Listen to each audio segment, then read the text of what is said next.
يا أيها الذين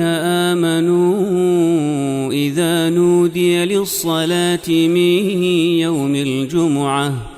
فاسعوا إلى ذكر الله وذروا البيع ذلكم خير لكم إن كنتم تعلمون. الحمد لله رب العالمين، والصلاة والسلام على سيدنا وحبيبنا محمد وعلى آله وأصحابه أجمعين. ئیمانداران و خواناسانی زۆر بەڕێز، لە سەرەتای دروستبوونی ژیانی مرۆڤایەتی لەسەر زەویدا هەمیشە ئینسانە چاک و پاکەکان ئاواتێکیان هەبووە، ئەویش ئەوەیە ژیانێکیان هەبێ ئازاد بن، هەروەها یەکسانیش لەناو خەڵکا هەبێ، کەس بە حکمی پێگەی سیاسی و عەسکەری و حیزبی، بە حکمی دەوڵەمەندی و سەرمایەداریەکەی، بە حکمی بەهێزی قەوم و عەشرەت و هۆزەکەی نەتوانێ بیچەوسێنێتەوە و ستەمی لێ بکا و بیکا بە کۆیلەی خۆی. بە درێژایی مێژووی زەمان و زەمین خوای پەروەردگار وەڵامی ئەو داوایەی ناخی مرۆڤی چاکی داوەتەوە، ژیانێکی ئازاد، ژیانێکی یەکسان بێچەوسانەوە. خوای پەروەردگار بۆ هەموو قەوم و گەل و نەتەوەیەک پێغەمبەرێکی خوای ناردووە. ئەن اعبدوا الله واجتنبوا الطاغوت، پەیامی پوختی سەرجەم پێغەمبەرانی خوا سەلامی خوا لە هەمویان بێ، هەتا دەگاتە پێغەمبەری خاتەم صلی الله عليه وسلم ئەوە بووە خەڵکینە دەبێ ئێوە ئازاد بن، تەنها یەکتاپەرستی ئەڵڵا دووربوون لە چەوسانەوەی مرۆڤ بۆ مرۆڤ، کەس نابێ کەس بچەوسێنێتەوە، ئەبێ ژیانێکی یەکسان و ئازاد بۆ خەڵک هەبێ. بەڵام بەهۆی لادان لە ڕێبازی پێغەمبەران سەلامی خۆیان لەسەر بێ، مرۆڤایەتی زۆر جار تووشی ئەوە بووە پەنا بەرێ بۆ ڕێبازی دەستکردی مرۆڤ کرد. ئەوە بوو کە سۆشیالیزم، کۆمۆنیستی، ڕێبازی مارکسیزم لە ڕۆژهەڵاتەوە سەری هەڵدا و گەیشتە عێراق و کوردستانی خۆشمان و تەواوی جیهانی زۆربەی ئەو سەردەمەی گرتەوە. لە سەردەمەکانی حەفتا و ساڵەکان تا کۆتایی هەشتاکانیش بە زۆری خەڵک و بە شانازیەوە خەڵک بیری چەپی هەڵگرت بوو. بەڵام وردە وردە بەهۆی ئەوەی لەسەر بنەمای دینی ئیسلام نەبوو و لەسەر دژایەتی ئیسلام دانرا بوو، ئێستا فکری چەپ هەم زۆر کەمە هەم زۆر شەرمە. جاران خەڵک شانازی بەوە دەکرد کەوا مرۆڤێکی چەپە، مرۆڤێکی مارکسیە، مرۆڤێکی سۆشیالیزمیە. بەڵام ئێستا خەڵک بە شەرمەوە، یعنی لە پەنجەکانی دەستێ ناپەڕن، ئەوانەی ئەو حیزبانش لەسەر ئەو فکرە دامەزراون ڕۆژ بە ڕۆژ دەپوچێنەوە، دەبنە پاشکۆی حیزبە گەورەکانی تر. لە بەرامبەر پوکانەوەی بیری سۆشیالیزمی ڕۆژهەڵاتی بەهۆی بێدینی و لادانی لە دین، بەتایبەت دینی ئیسلام، لە بەرامبەردا سەرمایەداری سەری هەڵدا.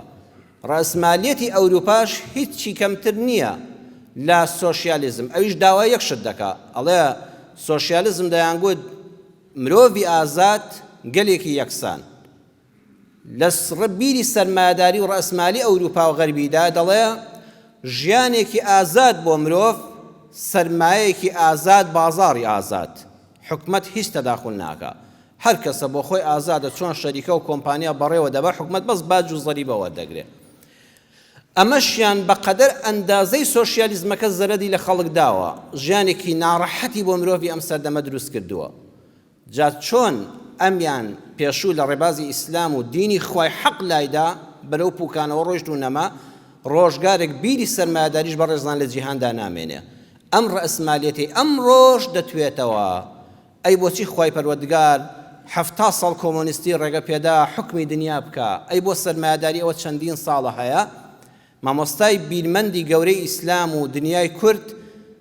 مامۆستا ناسری سوبحانی بە ڕەحمەت بێ، لە کتێبی سیستمی سیاسی ئیسلامدا لە لاپەڕەی 90دا دەفەرمێ زۆر جار خوای گەورە بیری بێدینەکان دەسەڵاتیان فراوان دەکا، مەیدانیان دەداتێ با حکم بکەن، با دنیا بەڕێوە بەرن. بۆ ئەوەی خەڵک بە چاوی خۆی بیبینێ کە کەسانێک کە لە ئیسلام و دینی ئیسلام و قورئان لایەنداوە ناتوانن خەڵکی بەختەوەرکەن. هەر ماوەیەکە کە فوڵکوڵێکە هەڵدەچن دوایی لە شوێنی خۆیاندا دەپوچێنەوە. ئەوەی دەمێنێتەوە و بەرهەمدانە و گەل بەختەوەردەکە بەخوا تەنها ڕێبازی خواناسیە،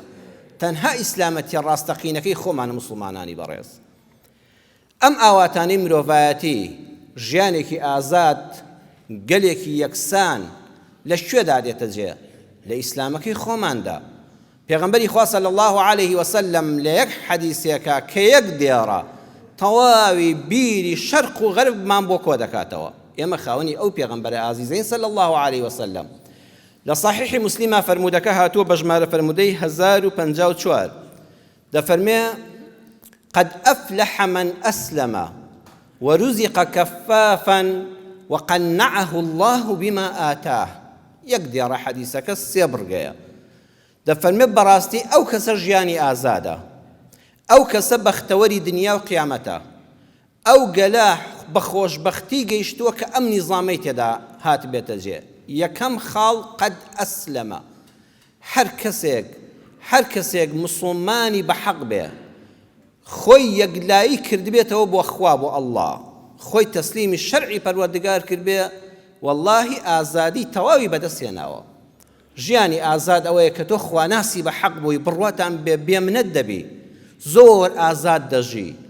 لە جن ناترسی،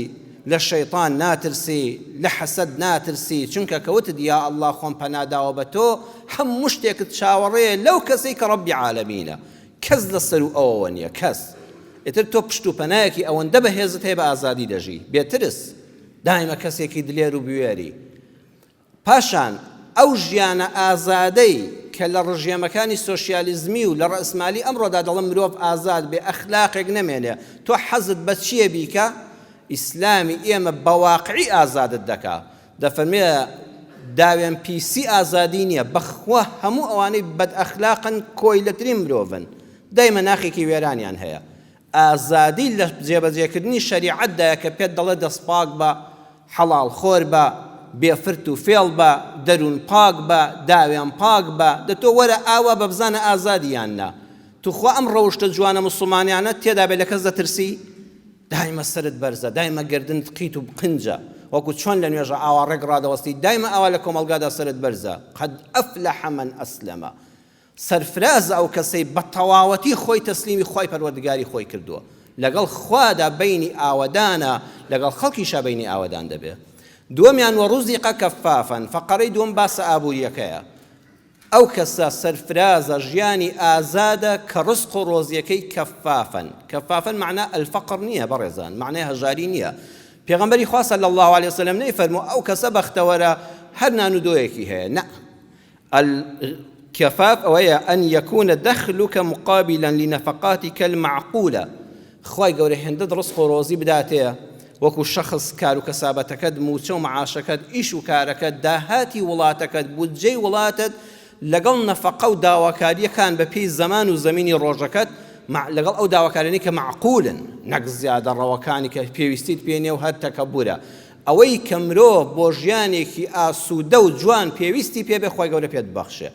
موچەکەت بای ئەوە بێ، ئیشەکەت بای ئەوە بێ، وڵاتەکەت ئەوەندەی بەروبووم هەبێ کە ژیانێکی شایستە بە مرۆڤی ئەم سەردەمەتە بێ.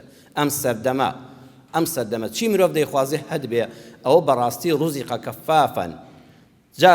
ئیسلامی ئێمە بەڕێزان بۆ بواری ئابووری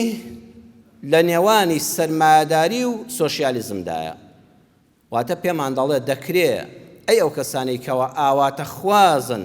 کە مرۆڤ ئازاد بێ و گەل یەکسان بێ،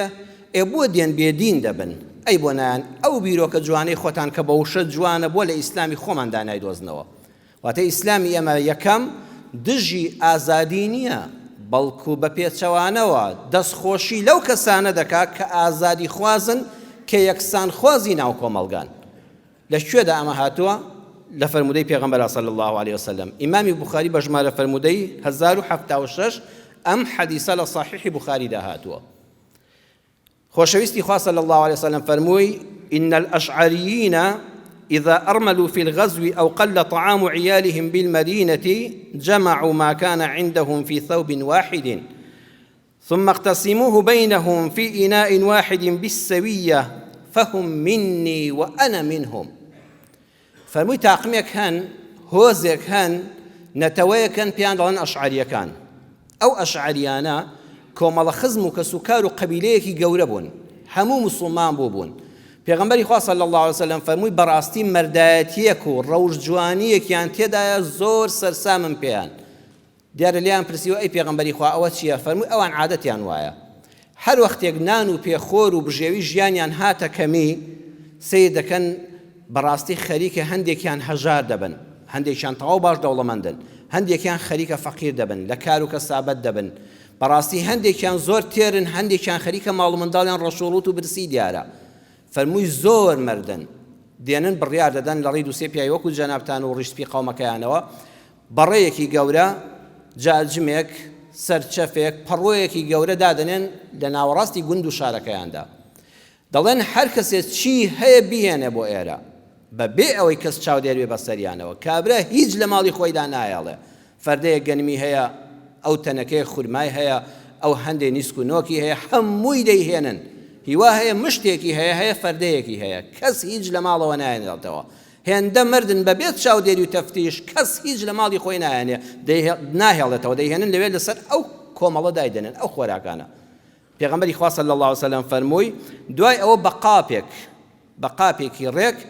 بە پێی ئەندامانی خێزانەکە ئەو 5 سەر خێزانە وەکو بایعی ئەو 10 سەر خێزانە بە یەکسانی بەیەکەوە دابەشی دەکەنەوە. دەڵێن کاکە با هەمومان وەکو یەک تێر بین، بە هەندێکمان زۆر تێر نەبین و لە تێریان ئەسکمان بێشە، بە هەندێکشمان برسی نەبین، ئەی ئێمە خزمی چین، ئەی ئێوە قەومی چین. جا سەیری ئەم وشە جوانانەکەن جەمەعوو ئیقتەسەموو بیسەویە کۆی دەکەنەوە، دابەشی دەکەن بە یەکسانی بەسەر خۆیاندا. پێغەمبەری خوا فەرمووی فەهم منی و ئەنا منهم، والله من لە ئەوان و ئەوانە لە منن، ئەوانە کە سوکاری منن، ئەوانە خۆشەویستانی منن، من لە خۆشەویستان و پێشەوای ئەوانم. دەی دەکرێ بەڕێزان ئەی ئەو کەسانی کە بیری چەپتان هەیە، ئەو کەسانی بیری ئازادیت هەیە، ژیانێکی یەکسانت هەیە، بۆ دەچی پەنا بۆ مارکسیزم بەری، بۆ پەنا بۆ بیری چەپ بەری، ئەی بۆ نایی لە ئیسلامی خۆمان دابیدۆزیەوە. شەرتە کە ئازادی خواز و یەکسان خواز بووی هەر بێدین بی نابەخوا، ئەی بۆ مەدالیای فەهم منی و ئەنا منهم وەرناگری. کەواتە ئیسلامی ئێمە لەگەڵ یەکسانی ناو کۆمەڵگادا دژ نییە. خوا دەکا خەڵکێک ئاوا دەژی وەڵڵای ئیسلام دەستخۆشی لێ دەکا، ئەوەندە مەردانە بەیەکەوە ژیانێکی یەکسانیان هەبێ. دووەمیان ئیسلام مەنعی ئەوەشی نەکردووە کە خەڵک سەرمایەی خۆی هەبێ، دەوڵەمەندی حەڵاڵی مەنع نەکردووە. ئیسلام دەڵێ مافی خۆتە دەوڵەمەندی، بەس یەک مەرجم لەسەرتە مەبە بە قاڕون، بەس قاڕون مەبە، خەڵکی مەخۆ، هەموو خەڵک کاسبکاری گیرفانی تۆ نەبن، بەس ئەوە مەبە. ئیسلامی ئێمە پێمان دەڵێ مافت هەیە دەوڵەمەند بی بە حەڵاڵی بە مەشروعی بە ڕێگای ڕەوان، بەڵام خواناسیش بە، دەوڵەمەندێکی خواناس بە، دەوڵەمەندێکی هەژار دۆست بە. خۆشەویستان خۆی پەروەردگار لە دوو شوێنی قورئاندا لە سوورەتی زاریات ئایەتی 90 دەفەرمێ وفی ئەموالهم حق للسائل والمحروم، ئەی دەوڵەمەند ئەو ماڵ و سەروەت و سامان و پارەی کە داوەمەتە دەستی تۆ گومان نەبەی کەەوە هەری خۆتە، لەناو ئەو ماڵەدا حق مافی خەسانێکی پێوەیە کە نەدارن داواکارن یان بێبەشی ناو کۆمەڵگان، ئەبێ بەشیان دەی. لە سوورەتی ئەلمەعارج لە ئاەتی 24 و 25 دەفەرمێ وفی ئەموالهم حق، بەڵام ئەم جارە معلوم للسائل والمحروم، حقەکە لەوێدا وشەی معلومی لەگەڵە، یعنی زەکات بەلانی کەمەوە زەکاتی ئەو هەژارانەوە لە ماڵی تۆدایە، ئەو ماڵە هەمووی خۆت نییە، لانەکەمەکەی حەقی معلوم کە زەکاتە تێیەتی، ئەگەر زەکات بەشی خەڵکی نەکرد ئەی دەوڵەمەند مافیەوە نییە پارەکانت هەموو بۆ خۆت بخۆی، ئەبێ بە ئەندازەی تێرکردنی هەژارەکانی کۆمەڵگا پارە بدەیت. ئەم بیرۆکەیە چەند جوانە، مافت هەیە دەوڵەمەند و سەرمایەدار و ڕەسمال بی، بەڵام قاڕون نەبی، بە حەقی حەق فەقیر و هەژارەکە بە حەق لە ماڵتدایە، نەک بە خێرکردن، بە زەکاتەوە هەر واجبە، بە سەدەقاتی سونەتی ژەگە زەکات بەشی نەکرد ئەبێ دەستی خێرە و مەندیت کراوە بێ. ئیسلامی ئێمە بە هەژاریش دەڵە کۆیلە مەبە، ئیسلامی ئێمە ژیانێکی ئازادی بۆ مرۆڤ دەوێ، پێت دەڵێ ئەی ئینسان وەرە سەیری ژیانی حیوانات و ئاژەڵەکانی دەوروبەرت کە. هەر یەکێک لە ئێمە ڕۆژێک خۆشە ضرورە سەردانی حەدیقەی حیوانات باخچەی ئاژەڵان بکەیت، یەکەم عەزەمەت و گەورەی ئەڵڵا دەبینی، ئەم هەموو مەخلوقا، ئەم هەموو گیانەوەرە لە گەورەوە بۆ بچووک ئەوە خۆی پەروەردگار دروستی کردووە و هەر یەکە ژیانی تایبەتی خۆی هەیە، کە چوویتە حەدیقەی حیوانات و باخچەی ئاژەڵان یەکەم جار بیر لە گەورەی و دەسەڵاتی ئەڵڵا بکەوە. دووەمیان بیر لەبێت لەوە بکەیتەوە ئەم ئاژەڵە ئەم باڵندەیە لە قەفەزێک کراوە ئەم شێرە خراوەتە چەندین شیژبەندەوە بینیوتە ئەو پڵنگە ئەو ورچە هەر شتە لە شوێنی خۆیدا سیر دەکەی لە ڕووی ژیانەوە لە هیچیان کەم نییە لە ڕووی خۆراک و خواردنەوەی ئاوی پاکەوە خۆراکیان یەکجار چاکە زۆر زۆرە تێر و تەسەلن بە تێری دەیاندەنێ لەبەریان دەمێنێتەوە جاریەوە بینیتە خواردنەکە لەوێ دانراوە نایخوا ئەوەندە تێرە تا بڵی خواردنێکی تەندروستیان دەدەنێ هەمووی لەژێر چاودێری دکتۆردایە زۆر ئیسراحەتن دەخۆن و دەخەون پێویستیان بەڕا و کاسبیکردن و ئەم لاولاکردن و هەڵمەتبردن و ئەوانە نییە خواردنەکە لەبەر دەمدا بخۆ بقەوە ژیانیان بێمەترسیە کەس ناتوانێت فیشەکیان پێوەنێ کەس ناتوانێت تەڵایان بۆدانێت لە ڕووی ژیانەوە لە ئەمن و ئەماندان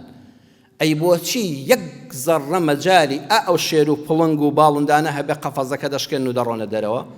بۆ تەنها لە یەک شتیان کەمە ئازاد نین بەس لە ئازادیان کەمە ئازاد دڵنیان ئامادەیان تێدایە بەس دەرگایان بۆ بکرێتەوە بەس قەفەزەکەیان بۆ بشکێ ئامادەن بڕۆنە ئەو دەشت و چێوانە نانی کەم خواردنی کەم مەترسی لەسەر ژیانیان هەیە ڕەم بێ ڕۆژێ تێر بن و دە ڕۆژ برسی بن ڕەم بێ خەڵک ڕاویان بکات تەڵایان بۆ دابنێ فیشەکیان پێوەنێ ژیانیان لە مەترسیدایە ئاوی خواردنەوەیان جاری وەکو ساڵی ئەم ساڵ دەست ناکەوێت ڕوو دەکەنە ئاوەدانەکان و دەگیرێن ئەڵێ هەر هەموم قبوڵە ئەو ژیانە نەهامەتیە بەس تەنها ئازاد بم دەی تو خۆ حیڤنی ئینسان لە ئاژەڵیش دوو لە ڕووی جەنابتان خۆی بێنێتە خواردتر بەس لە پێناوی پارویەک نانی چەور و موچەیەکدا هەموو ئازادێکی خۆی لەدەست بدا ئیسلام دەڵێ ئازاد بە پیرەمێردی شاعیر و فەیلسوفی گەورەی کوردی ئێمە ئاوا باسی ئازادیمان بۆ دەکا باسی ئازادی خۆی دەکا دەفەرمێت لە سایەی عیزەتی نەفسم ملکەج ناکەم بۆ هیچ کەسێ سرم بەرزە کە نایەڵێت دەمم بەرم بۆ هیچ دەسێ ئەوە عیزەتی نەفسە قەت ناڵم دەستی کەس ماچکەی ئەوە عیزەتی نەفسە سرم بۆ غەیری ئەڵڵا نەوی ناکەم سێمیان بۆ ئەوەی کەوا بەختەوەربی و ژیانێکی ئازاد و یەکسانت هەبێ وەقەنعه الله بما ئاتا پێغەمبەری خوا صلی الله عليه وسلم لە حەدیثەکە لە بڕگەی سێمە فەرمووی خوای پەروەردگار قەناعەتت بداتێ بەوەی کەوا پێی بەخشیوی بەڕێزان قەناعەت معنا ئەوە نییە کار و کەسابەت نەکەی 100,000 هەیە ملیۆنێکت هەیە بڵێ تا ئەمە دەخۆم کوڕە پێویست ناکە پاڵی لێ دەمەوە ئەم زستانە خۆم دەخەوم قەناعەت ئەوە نییە قەناعەتی شەرعی کە لە حەدیثەکە باس کراوە ئەوەیە حتا توانای جوڵەت هەیە هەوڵ بدە حتا پارت بۆ کۆ دەکرێتەوە بەڵام بە حەڵاڵی بەش مەشروعی لەسەر خوێنی خەڵک و ماڵی خەڵک نەبێ حتا بۆ دەکرێ قەت مەڵێ ئەمڕۆ بابێ ئیش بم هەر کاسبی بکە ئیسلام دەفەرمێت جومعانیش دامەنیشە بەیانێکی ئیش بکە دوای جومعەش ئیش بکە هەر ئیش بکە تەواوی هەوڵی خۆت بخە کار بەڵام بەڕێزان دوای ئەوەی تەواوی هەوڵی خۆتت خستە کار و خوا هەر من دەڕستقەی داوە کە بە نسیبت بوو بۆی دیاری کردووی بەرهەمی ڕەنجی خۆتت هێنایەوە قەناعەت ئەوەیە دڵت پێی خۆش بێ قەناعەت ئەوەیە چاوت تێر بێ و دڵت دەوڵەمەند بێ بڵێ ئۆخەی دەروونێکی ئیسراحەتت هەبێ هەموو کێشەی مرۆڤایەتی ئەم سەردەمە هی بێ قەناعەتیە وقەنعه الله سەیری بەڕێزان بەقەدەر ئەوەندەی فەزلی خوایە بەسەرتەوە کە ماڵ و سەرەت و سامانت دەداتێ بخوا قەنعه الله دەبێ ئەو قەناعەتەش خوا بیخاتە دڵتەوە قەنعه الله فاعیلەکە ئەڵڵایە بڵێ خوایە خۆت قەناعەت بخەیتە دڵمەوە چاوم تێرکەی دەروونم دەوڵەمەندکەی دڵم دەوڵەمەندکەی ئەوەش فەزلی ئەڵڵایە بەقەدەر ماڵەکە بە نرخە چونکە زۆربەی خەڵکی هەیە تەواوی هەوڵی خۆی نادا قەناعەت لای ئەوەیە حەزی لە هەوڵدان نییە حەزی لە غەشە لە دزیە لە تەزویرە لە ئێکسپایرە حەزی لە معاشێکە کەم و دەوامی لەگەڵ نەبێ گەندەڵ بێ بندیوار بێ ئیتر بەخوا ئەوە وڵات وێران دەبێ ینی حەزی لە هەوڵدان و تێکۆشان نییە حەزی لە نانی کۆیلایەتیە دووەمیانیان هەوڵی تەواوی داوە بەڵام فەقەرەی دووەمی لەگەڵ نیە خوا قەناعەتی لە دڵ هەڵگرتووە بەهۆی کردەوە پیسەکانی خۆیەوە چاوی تێر نابێ هەر دەڕوانێ بۆ سەر و خۆی هەر دەڵێ هیچم نییە ئەو دڵی دایمە هەژارە ئەو هەمووی هەیە خۆزگەی بە سوالکەرێکی بازارکە واللهی بێقەناعەتی شەر نییە هەر لە ماڵا بێ زۆربەی کێشەی خێزان بەهۆی بێقەناعەتیەوەیە بەخوا ژن و مێرد قەناعەتیان بە یەکتر هەبێت تۆ وابزانی ئەو ژنەی تۆ لەوە چاکتر نییە لەم سەر زەوێدا قەت پیا و تووشی خیانەتی هاوسەری نابێ بەخوا ژن وابزانێ ئەو پیاوەی ئەو لەسەر زەویدا پیاوێشکەی ئاوا جوان و قۆز و باش نییە قەت بە حیاتی تووشی خیانەت و موبایل و فڵان و فڵانی ئەم سەردەمە نابێ ئەوە بێقەناعەتیە لە ژیانی خێزاندا خێزانەکان هەڵەوەتە چێنێ ژن و پیا و قەناعەتیان بە یەک نییە هەر چاوی لەم لاولای و تێریش نابێ وەکو گورێک هەر مل دەشکێنێ قەناعەتێک کە خوێندکارێک تەواو هەوڵی خۆیدا هەرچی هەوڵ بوودات ئەم سنەی سیستەمە خراپەی ئێمە ناڵێم بە حەق و بە عەدلی خۆت شوێنێکت بۆ هاتەوە دەیت خوا بە دڵخۆشی خوێندکاری بەڕێستێدا بخوێنە ئەگە معهەدێک بێ دڵت پێی خۆش بێ و قەناعەتت پێی هەبێ بڕوا بکە سەرکەوتوو دەبی دواتر دەچێەوە کولیە ئەگەر لە کولیەکی ئازنزمدا وەرگیراوی مادەم هەوڵەکەت خۆت داوە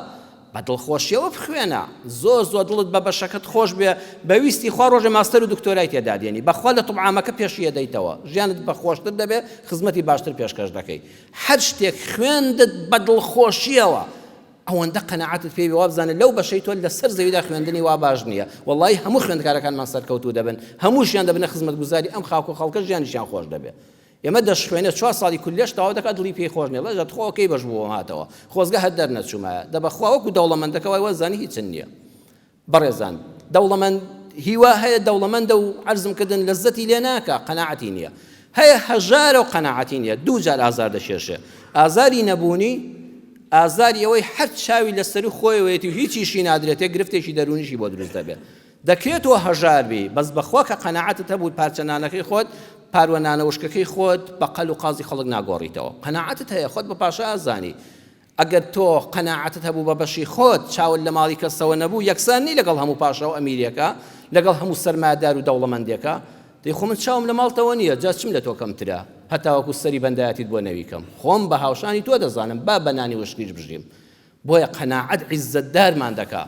چەند جوانە ئەو شیعرەی خەیام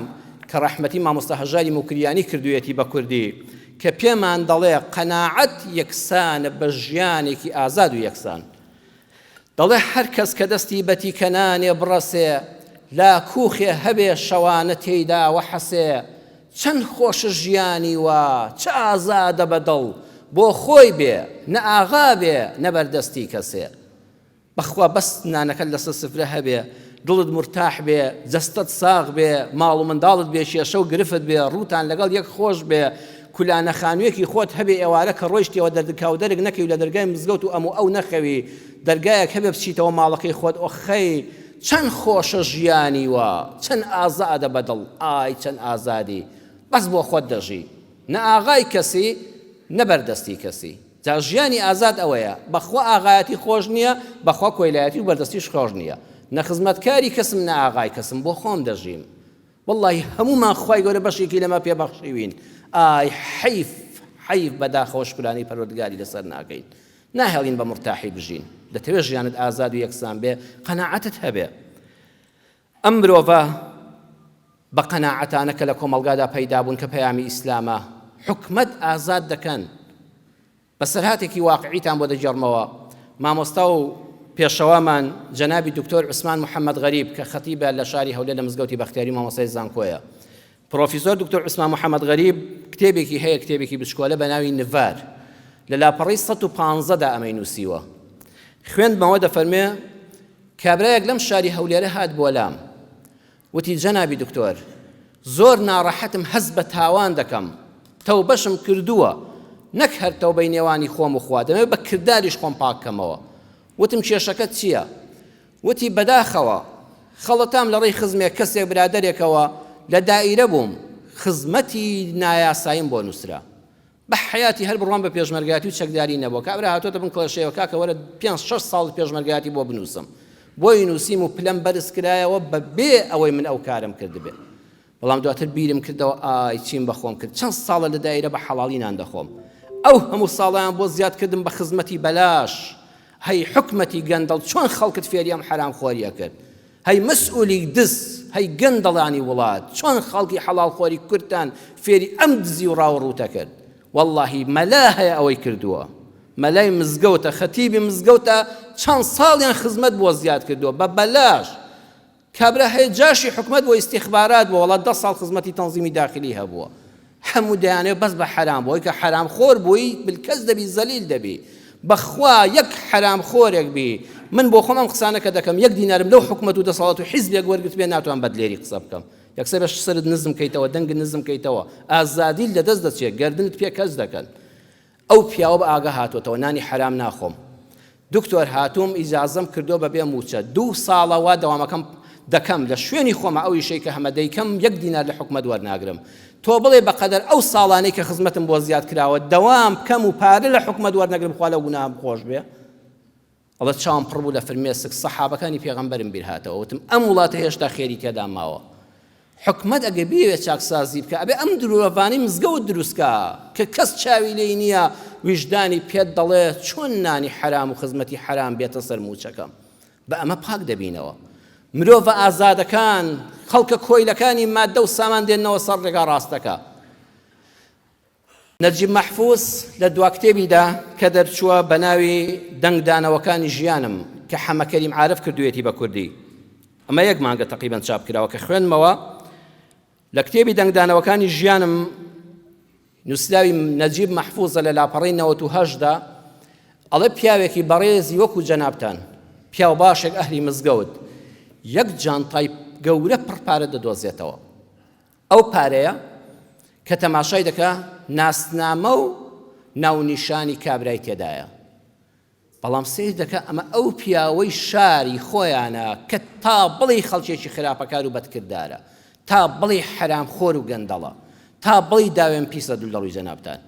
دەڵێ بەخوا چاکە ئەمە بە زەبری ئەم پارانەم خراپەی دەکرد شەر بێنە دەمەوە